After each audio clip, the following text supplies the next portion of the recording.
30 मई 1975 भारतीय लोकतंत्र पर लगने वाले कलंक को अभी कुछ समय था। इंदिरा गांधी 25 जून को इमरजेंसी लागू करने वाली थी। तब तक सिनेमा जैसे अभिव्यक्ति के माध्यमों पर कोई सरकारी रोक नहीं थी। खैर, उस दिन मुंबई और आसपास के इलाकों में एक फिल्म रिलीज हुई। कोई बड़ा स्टार नहीं जुड़ा, बनाने वालों के नाम भी ज्यादा लोगों ने नहीं सुने थे।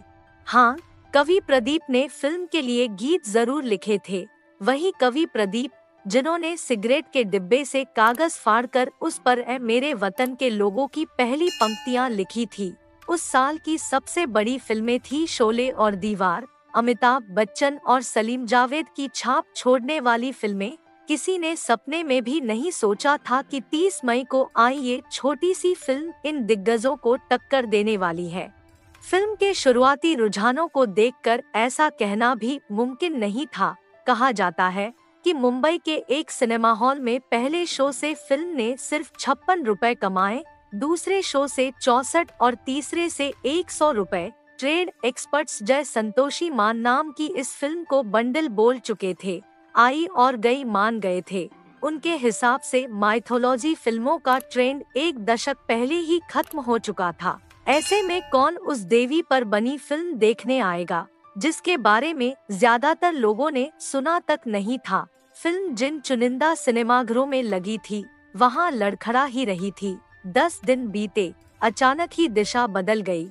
ऐसा कैसे मुमकिन हुआ, इसका जवाब किसी भी सिनेमा के जानकार के पास नहीं था। लोगों ने इसे दैवीय इच्छा का नाम दिया। जय संतोषी मां के शोज में जनता बड़ी संख्या में पहुंचने लगी। थिएटर वालों ने फिल्म के शोज बढ़ा दिए। ये भी पढ़ने को मिलता है कि गांव देहात से लोग अपने परिवारों के साथ सिर्फ ये फिल्म देखने के लिए शहर आते।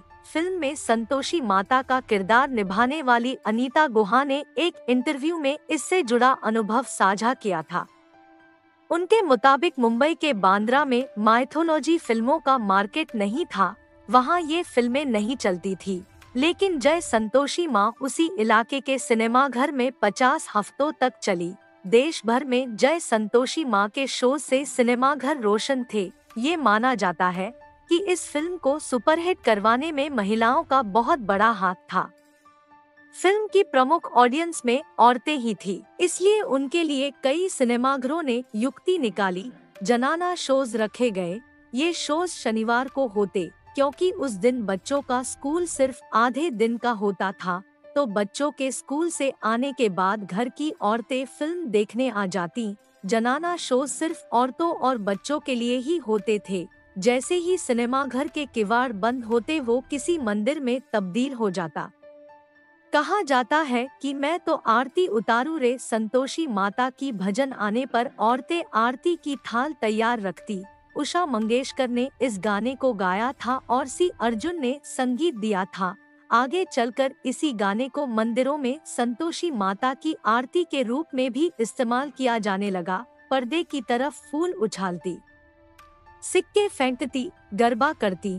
लोग सिनेमाघरों के बाहर ही अपने जूते चप्पल उतारते।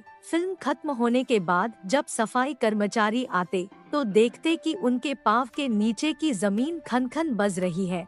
जय संतोषी माँ की लागत को लेकर अलग अलग आंकड़े मिलते हैं। कोई कहता है कि इसका बजट 3 से 3.5 लाख रुपए के बीच था। कोई बताता है कि फिल्म 11 लाख रुपए में बनी तो कोई 15 लाख मानता है। फिल्म के बजट को लेकर तय आंकड़ा नहीं मिलता, लेकिन यही बताया जाता है कि इसे कुछ लाख रुपयों के सीमित बजट में ही बनाया गया।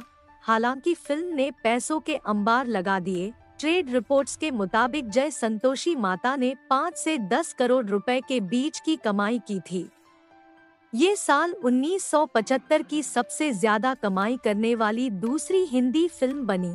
इससे ऊपर सिर्फ शोले थी और इससे पीछे थी दीवार, सन्यासी और प्रतिज्ञा जैसी बड़ी फिल्में।